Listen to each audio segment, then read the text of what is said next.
Really?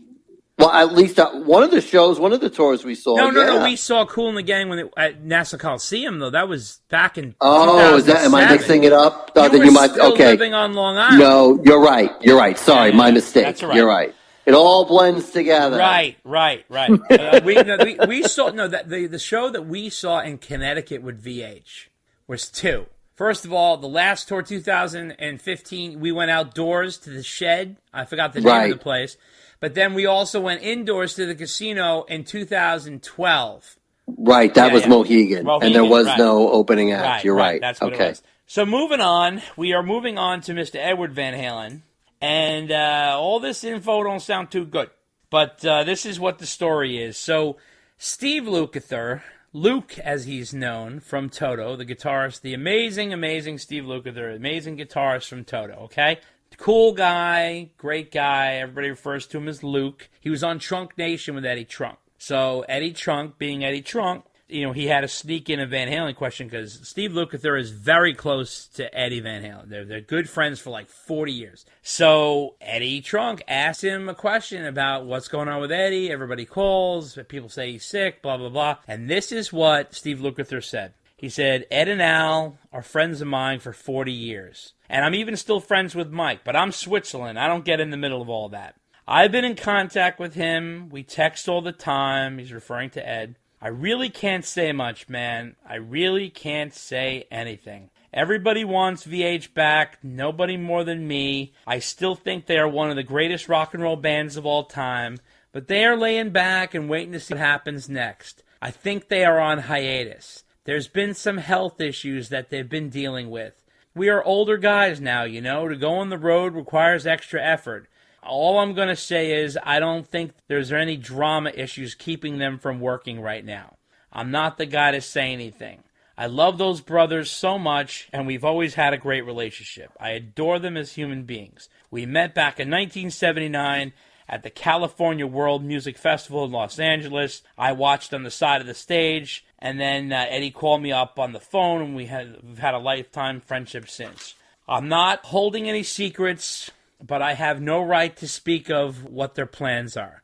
Also, I like Irving Azoff, and I don't want him to be pissed off at me. Ed is the nicest cat in the world. I hope they get back on the road soon.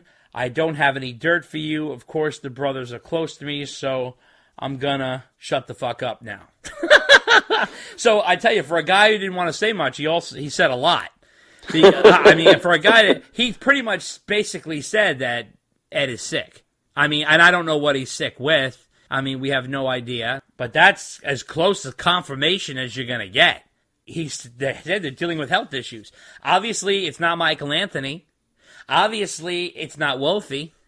Obviously, it's not David Lee Roth. You know what I mean? And so I don't know. Now, George Lopez tweeted a quick clip of Eddie playing golf back in April. And he looked good and healthy. And just showed him not talking, just did a backswing. Looked like a healthy guy playing golf. I don't know what the hell's up with that. That was kind of strange. Now, here's another story. So Eddie Trunk, out of the blue, comes on the air, and he says that Eddie Van Halen was spotted at a friend of his bar. But he says he wasn't drinking. But he was in disguise, and apparently he's got longer hair, and then he said something about he's possibly going out of the country to get treatment or something like that. Who knows? He says it's just a mystery. No one knows what the hell is going on with this guy. What do you make of all this, Dave? We just will not know until after the fact. Yeah. It's his own business, and that's fine. Their take has always been, if you don't hear from us, then it's not happening. Right. So there's nothing happening. Right. But, between David Lee Roth's comments on that one radio interview, he got some press from that. Right. So you'd think that would almost force Ed to make a statement one way or the other. And I'll tell you that, you don't have to spill your guts and disclose anything. Right. I'll tell you a similar monkey story that happened. Okay. I guess it was last year or the year before. Right. So Mickey had done an interview because him and Mike were going to do some shows as the Monkees. So, of course, the question is, well, where's Peter? How come Peter's not going with you guys? Right. And Mickey had said something like, well, Peter's got some health issues to deal with or something like that. I'm definitely paraphrasing everything that's going on. Right. So then, of course, everyone's like, oh, what's wrong with Peter? What's wrong with Peter? So Peter had put out a statement that said something basically to the effect of, look, I'm doing my own thing this year. Yeah, I have to watch my health a little closer, but things are okay. I've got a few things planned coming up, and that's all I'm going to say about it. It turned out that the cancer he had returned and unfortunately, ultimately took his life. But we didn't know that until after he had passed away. But my point of all that is that Peter had made a generic statement, addressed it, and it was done. Right. And I think it wouldn't be bad for Ed or Al or whomever to do something like that. But those guys will never say anything. They're very private, and they really don't care what you think or what you don't think, for better or for worse. Right. So I just hope everyone is okay, and if they're not, they get better soon, because we just want to see them play, and that's, really what it boils down to. Right, absolutely. And now here's the weird twist. So, out of the blue, and in the middle of all this muck, Eddie Van Halen tweets on Sunday, September 15th, saying, on this day in 1984, Van Halen won Best Stage Performance in a Video for Jump at the first ever Video Music Awards from MTV. And it shows a picture of the award. Now, okay, we all know that, number one, Eddie probably doesn't even remember they won that award. Okay? Number two, he doesn't give a shit either. That stuff is so unimportant to him, it's ridiculous. Now, obviously, Janie is the one throwing a tweet out there from Ed like, hey, man, I'm good, I'm okay, here's a Van Halen tweet. But does Janie really think we believe Ed is doing this? I mean, if we all know Ed and the way he is, come on, Janie. Now, one person pointed out something on Facebook. Her name is Bonnie DeVivet Schneider. I might be pronouncing that wrong, but that's... I would bet you are. I'm sure. But she made this comment on Facebook, and she really, really has a good point. She says, if Eddie were in any sort of bad health, why is Janie constantly and consistently tweeting all her dance fundraisers and dance practice and such? Wouldn't she cancel everything going on in her personal life to be at home with her husband by his side, out of the public eye, like she did before when he really did have health issues? People never hear from anyone in the Van Halen camp. Not unusual. But if you pay attention to the other aspects of Eddie's life, besides lack of music, etc., you can tend to read between the lines. If Janie disappears from Twitter from any length of time, you have reason to worry. So that's a point, too, because Janie does tweet all of her own personal, hey, I took a hike today, hey, this and that, hey, this and that. Like, you don't tend to do those little fun, frivolous things when, like, there's some serious shit going on at home. So, hopefully, this girl is right and Ed's okay. So, what do you make of that? That's a really good observation. It really is. That's a good point.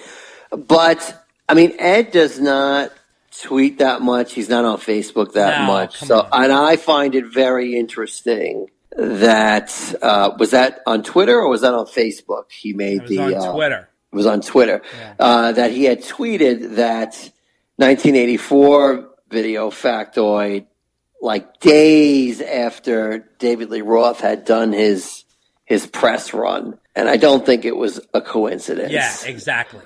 It's almost kind of insulting I that, know. Dave comes out and he says something without saying anything. And then it's like Ed comes out of nowhere and it's like, hey, I know I never use social media, but here's the anniversary of blah-bitty-blah. I mean, it's a total deflection move. Yeah, absolutely.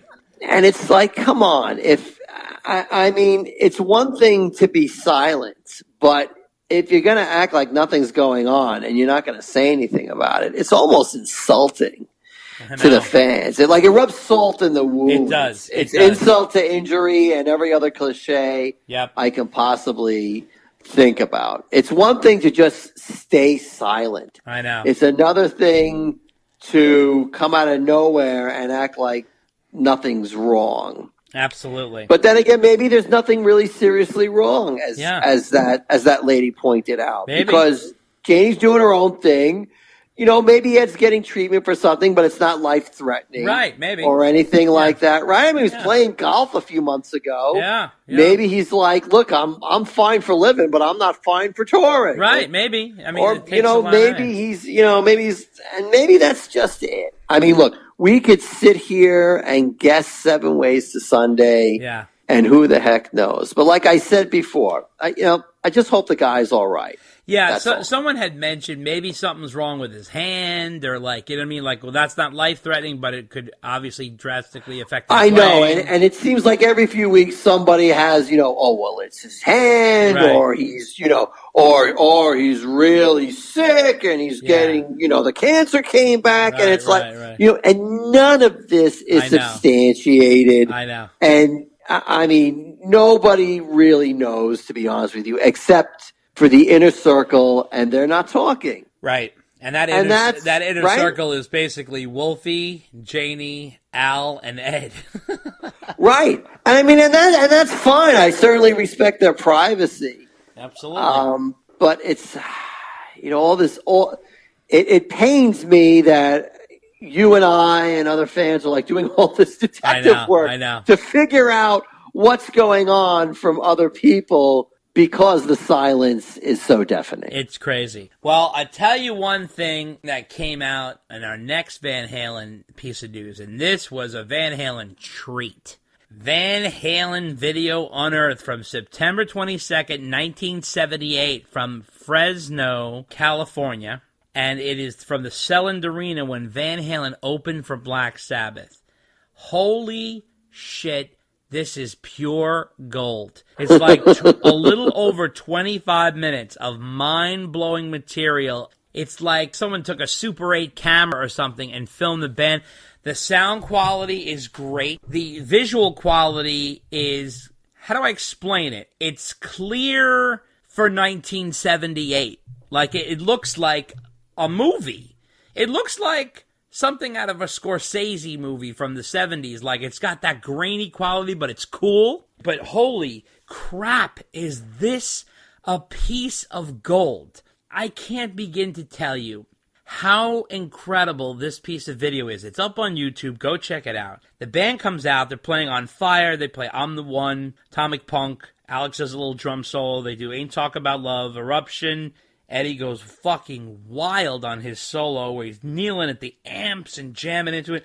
You Really Got Me. There's a little clip of Bottoms Up. Now, there's little pieces are cut in and out a little bit, and they had to kind of splice together some video footage with some photos, but whoever put it together did a great job. Very seamless. Holy cow. These guys look like superheroes in this thing.